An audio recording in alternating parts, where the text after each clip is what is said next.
तो गाइज मैं हूं आयुष और आप देख रहे हैं रेसल इंडिया। स्वागत है आपका आज की इस वीडियो में जहां पे हम बात करने वाले हैं आज भी फ्राइडे नाइट स्मैकडाउन की। रॉयल रंबल में अब केवल 2 हफ्ते रह गए हैं। लोगों की एक्साइटमेंट आई डोंट नो कि उतनी है जितनी होती है रॉयल रंबल के लिए या फिर नहीं, लेकिन आज एक ऐसी चीज स्मैकडाउन में देखने को मिल गई जो कि हम लास्ट वीक से वेट कर रहे थे।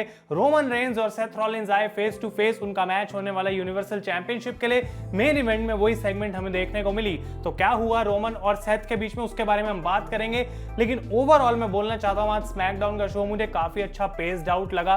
शो का फ्लो बढ़िया था और किसी पॉइंट पे ऐसा नहीं लग रहा था कि मैं बोर हो गया हूं। तो ओवरऑल मेरा काफी पॉजिटिव ओपिनियन रहने वाला है आज के शो के बारे में। आप लोग अपने ओपिनियंस मुझे नीचे कमेंट्स में दें, क्योंकि डेफिनेटली मैं सारे कमेंट्स रीड कर रहा हूं आजकल। मुझे काफी मजा आ रहा है पढ़ के कि आप लोग क्या आपके थॉट्स रहते हैं इन सारे शोज पे और जो भी न्यूज एंड अपडेट्स आ रही हैं। तो हम शो को स्टार्ट करते हैं और सबसे पहली चीज जो देखने को मिली वो थे द ऊसोस, जो कि रिंग के अंदर आ जाते हैं और वो बोलते हैं सबसे पहले कि भाई किस तरीके से हमने रोमन रेंज की तो हेल्प करी है उनकी 500 डे रेन के अंदर, लेकिन साथ ही साथ लास्ट वीक न्यू डे को बीट करने के बाद हमने ये बात प्रूव कर दी कि हम अभी भी टैग टीम डिवीजन के अंदर नंबर 1 है। लेकिन अब हमको नए कंटेंडर्स ढूंढने जरूरी है। तो एक फेटल 4 वे मैच होने वाला है और जो भी उसका विनर होगा वो नया नंबर 1 कंटेंडर बन जाएगा for the SmackDown tag team titles. तो वो एक एक करके सारी टीम्स को इंट्रोड्यूस करते हैं। 4 टीमें जो देखने को मिली वो थी Jinder Mahal, Shanky, Viking Raiders, Los Lotharios, Cesaro और मंसूर। आई थिंक ओवरऑल ये जो फेटल 4 वे मैच था काफी कंपेटिटिव देखने को मिला।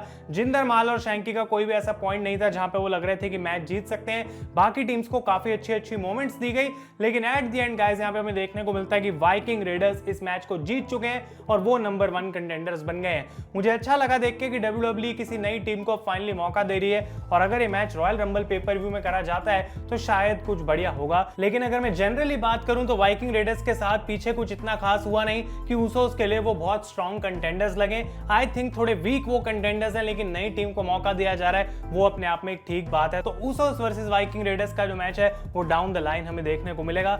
इसके बाद बैक स्टेज सेगमेंट देखने को मिली। एक बार फिर से नाओमी को कन्फ्रंट करती है सोनिया डेविल और नाओमी बिल्कुल भी खुश नहीं है जिस तरीके से उनकी अपॉर्चुनिटी शार्लेट के साथ एक मैच जीतने की छीन ली गई थी, क्योंकि सोनिया बार बार मैच के रूल्स को चेंज कर रही थी। तो वो यहाँ पे कंप्लेंट करती है, लेकिन सोनिया वही सेम चीज बोलती है कि मैंने कोट सूट पहना हुआ है, तुम मुझे अटैक नहीं कर सकती, मैं तुम्हारी बॉस हूं। लेकिन हमें उसके बाद शो में देखने को मिलता है भाई कि इनका जो थर्मोस्टैट है इनके कमरे का, सोनिया डेविल का, यानी कि हीट काफी बढ़ गई है, उनको गर्मी लग रही है। तो एक पॉइंट ऐसा आता है जहां सोनिया डेविल अपना कोट उतारती हैं और नाओमी उसी टाइम वहां पे आ जाती है कि भाई अब तो मैं तुम्हें अटैक कर सकती हूं क्योंकि तुमने कोट सूट नहीं पहना, यानी कि तुम मेरी बॉस नहीं हो। और एडम पियर्स आते हैं बीच में इस पूरी चीज को रोकने के लिए और उन्होंने यहाँ पे नाओमी को मौका दे दिया है एक बार फिर से to go 1-on-1 against Charlotte Flair next week. तो वो एक बार फिर से एक चैंपियंस कंटेंडर मैच होगा और नाओमी अगर हरा पाती है शार्लेट को तो फिर शायद उनको मौका मिल सकता है। लेकिन गाइस आई डोंट थिंक ऐसा कुछ होने वाला है, क्योंकि सोनिया डेविल फिर से कुछ ना कुछ डेफिनेटली करेंगी। उन्होंने ये बात भी बोली कि अगर तुमने ज्यादा कुछ करा नाओमी तो मैं तुम्हें रॉयल रंबल से भी निकाल सकती हूँ, सस्पेंड कर सकती हूँ, इनफैक्ट तुम्हें फायर भी कर सकती हूँ। तो इन दोनों की जो स्टोरी लाइन है वो कंटिन्यू हो रही है। इंटरेस्टिंग रहेगा देखना वो कब आएगा 1-on-1 मैच, जो कि हम इतने समय से वेट कर रहे हैं। इसके अलावा बात करें तो सैमी ज़ेन आ जाते हैं और वो कहते हैं भाई इन ज़ेन नाम का ये मेरा नया शो है जिसके अंदर मैं WWE की हिस्ट्री का सबसे बड़ा स्टंट मूव करने वाला हूं। तो वो शॉपिंग कार्ट के अंदर बैठे होते हैं और कहते हैं भाई ये जो स्टीप सी चीज बना रखी है इससे ऊपर से मैं जाऊंगा, पूरे रिंग को क्रॉस करूंगा और सीधा कमेंट्री टेबल के उधर जाके गिर जाऊंगा। ऑब्वियसली ये चीज होनी उनसे थी नहीं और पॉसिबल भी नहीं था ऐसा करना। तो वो बहुत यहाँ पे टाइम लगाते हैं, डरे डरे लग रहे थे, फिर शॉपिंग कार्ट की गलतियां निकालनी स्टार्ट कर देते हैं। लेकिन यहाँ पे आ जाते हैं रिक बूग्स, उनका नया हेयर स्टाइल जो कि आज हमें देखने को मिला, और साथ के साथ नाकामुरा जो कि किनशासा लगाते हैं यहाँ पे आके सीधा सैमी ज़ेन को। तो हम जानते हैं कि सैमी नंबर 1 कंटेंडर है फॉर द इंटरकॉन्टिनेंटल चैंपियनशिप, लेकिन वो टाइटल मैच उनको अभी तक मिला नहीं है। तो इंटरेस्टिंग रहेगा देखना वो मैच कब होता है। लेकिन फिलहाल गाइस जो है सैमी ज़ेन रॉयल रंबल का पार्ट होंगे और जॉनी नॉक्सविल के साथ भी उनकी स्टोरी चल रही है जो कि लास्ट वीक हमने देखा था। इसके बाद हम बात करें तो अलिया का मैच होता है नटालिया के साथ और WWE यहाँ पे एक स्टोरी लाइन दिखा रही थी कि किस तरीके से नटालिया के नाम 3 अलग अलग टाइप के गिनीज वर्ल्ड रिकॉर्ड्स हैं और वो बुक लेके आती हैं अपने साथ, कहती हैं कि आज अलिया को मैं 3 सेकंड में हराऊंगी और अपना जो चौथा रिकॉर्ड है वो भी बना लूंगी। तो मैच से पहले ही अलिया को यहाँ पे अटैक करती हैं जिनका डेब्यू मैच था स्मैकडाउन पे, और यहाँ पे उनको लगता है कि अगर मैच से पहले ही मैं इसको अटैक करूंगी तो मेरे लिए ऑब्वियसली जीतना ईजी हो जाएगा। लेकिन जब मैच स्टार्ट होता है तो अलिया रोल अप अप करके पिन कर देती है नटालिया को और सिर्फ 3.17 सेकंड्स में उन्होंने यहाँ पे नटालिया को हरा दिया। यानी कि WWE की हिस्ट्री के अंदर सबसे क्विकेस्ट जो विक्ट्री है एक विमेन मैच के अंदर वो अब अलिया के नाम है और एक नया गिनीज वर्ल्ड रिकॉर्ड जो नटालिया बनाना चाहती थी वो नहीं हुआ और वो रिकॉर्ड जो है वो अलिया के नाम चला गया। तो भाई यहाँ पे WWE ने छोटी सी एक स्टोरी लाइन दिखाई तो डेफिनेटली लोगों का उसके अंदर कहीं ना कहीं इंटरेस्ट बना होगा, उस चीज के लिए मैं उनको अप्रिशिएट करता हूँ। अगली चीज की हम बात करते हैं तो WWE हॉल ऑफ फेमर जो इस साल रॉयल रंबल में भी आने वाली है, द लेजेंड ऑफ WWE लीटा का रिटर्न आज हमें देखने को मिला और माइकल कोल उनकी इंटरव्यू ले रहे थे और लीटा यहाँ पे कहते हैं कि देखो भाई मैंने अपने करियर में बहुत कुछ अचीव करा है लेकिन जब हमारा टाइम था तब विमेंस की रॉयल रंबल नहीं होती थी, तो एक बार फिर से मैं रॉयल रंबल का पार्ट बनना चाहती हूँ और इस बार मैं इस मैच को जीत के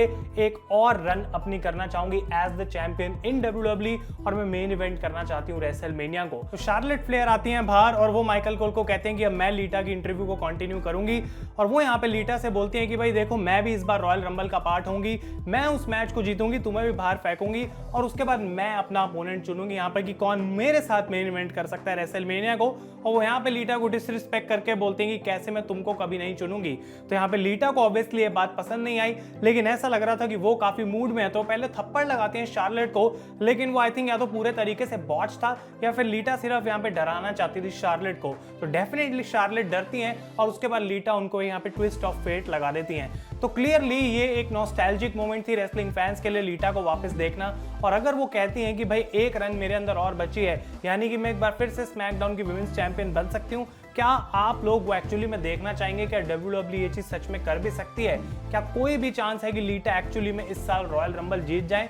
अगर ऐसा होगा तो बहुत बड़ी मोमेंट हो सकती है, इंटरेस्टिंग रहेगा देखना। लेकिन लीटा को अब टीवी पे यूज करा जा रहा है शायद रेटिंग्स के लिए, रॉयल रंबल को और हाइप करने के लिए, तभी इतने पार्टिसिपेंट्स को पहले से अनाउंस कर दिया गया है। क्या आने वाले हफ्तों में और लेजेंड्स हमें देखने को मिल सकते हैं जैसे कि बेला ट्विंस या फिर मिशेल मैकूल? शायद अगर WWE वो करेगी तो इंटरेस्टिंग बन सकता है। अगली चीज की हम बात करते हैं तो यहाँ पे मैच होता है शेमस और रिकोशे के बीच में। ऑब्वियसली रिकोशे ने रिज हॉलैंड की नोज को ब्रेक करा था तो उसका बदला शेमस अभी भी ढूंढ रहे हैं यहाँ पे और इन दोनों के बीच में कमाल का मैच हमें यहाँ पे देखने को मिला। I think back and fourth था। रिकोशे हम जानते हैं किस तरीके से कमाल की सेलिंग करते हैं लेकिन साथ के साथ शेमस की जो ब्रूटलनेस है, जिस तरीके से वो मारते हैं रिकोशे को, भाई ओवरऑल मुझे मजा आया है मैच देख के।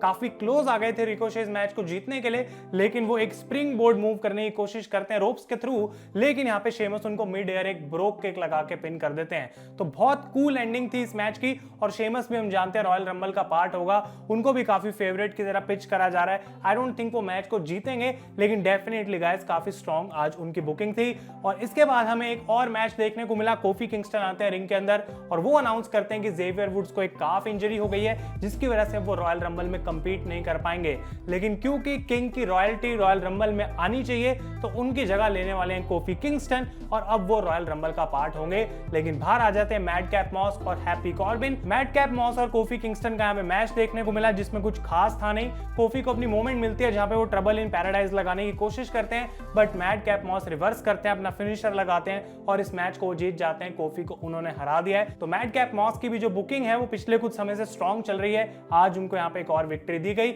और फाइनली बात करते हैं शो के मेन इवेंट की। सेथ रॉलिंस के सामने आए रोमन रेंस और यहाँ पे रोमन रेंस सबसे पहले आके कहते हैं नेब्रास्का, और मैं भी बोलूंगा नेब्रास्का का क्राउड भाई आज कमाल था। स्मैकडाउन का क्राउड पिछले हफ्ते से बहुत ज्यादा बेटर था, वो बात मुझे अच्छी लगी। तो एक्नॉलेज मी रोमन रेंस कहते हैं, लेकिन साथ ही साथ सेथ रॉलिंस कहते हैं कि भाई हमें वो लुक भी तुम्हारी रोमन एक्नॉलेज करनी चाहिए जो लास्ट वीक तुम्हारे चेहरे पे थी जब मैं तुम्हारे सामने आ गया था। तुम बिल्कुल एक्सपेक्ट नहीं कर रहे थे कि भाई मैं आऊंगा मंडे नाइट रॉ की तरफ से।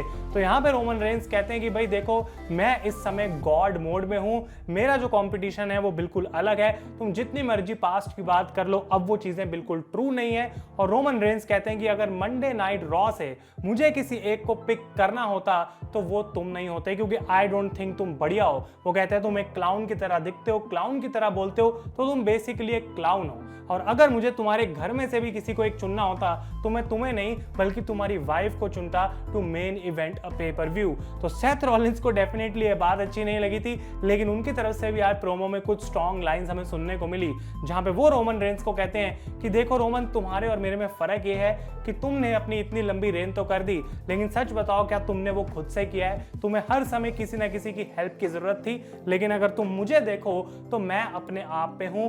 रोमन रेंस के बिना भी सेथ रॉलिंस बिल्कुल बढ़िया कर रहा था, लेकिन शायद रोमन को और लोगों की जरूरत पड़ती है बढ़िया करने के लिए। रॉलिंस कहते हैं कि देखो भाई, अगर मैंने तुम्हें बनाया था तो मैं तुम्हें डिस्ट्रॉय भी कर सकता हूं, और रॉयल रंबल के अंदर वही मेरी अपॉर्चुनिटी रहेगी। तो इनका बैक एंड फोर्थ चल रहा होता है। रोमन रेंस रॉलिंस काफी बढ़िया था ये प्रोमो, लेकिन ऊसोस पीछे से आते हैं। रॉलिंस को पहली वो बात पता लग गई थी और वो ऊसोस से बच के यहां से निकल जाते हैं। तो क्लियरली रोमन रेंस की जो गेम है उसको सेथ रॉलिंस जानते हैं। उन्होंने इस पॉइंट को मेंशन करा कि जब भी रोमन और रॉलिंस का पहले मैच हुआ है फॉर द टाइटल, तो हर बार सेथ रॉलिंस जीते हैं। क्या इस बार भी वैसा होगा रॉयल रंबल के अंदर गाइस? अभी के लिए क्वेश्चन मैं आप लोगों के लिए छोड़ता हूं नीचे कमेंट्स में। Will Roman Reigns lose to Seth Rollins at the Royal Rumble? ये था आज का मेरा स्मैकडाउन का शो। ओवरऑल काफी बढ़िया था। तो अगर आपको रिव्यू पसंद आया है, इस वीडियो को लाइक करें, अपने ओपिनियन शो के बारे में कमेंट्स में बताएं। तब तक के लिए thank you so much for watching. मैं हूं आयुष और आप देख रहे हैं रेसल इंडिया।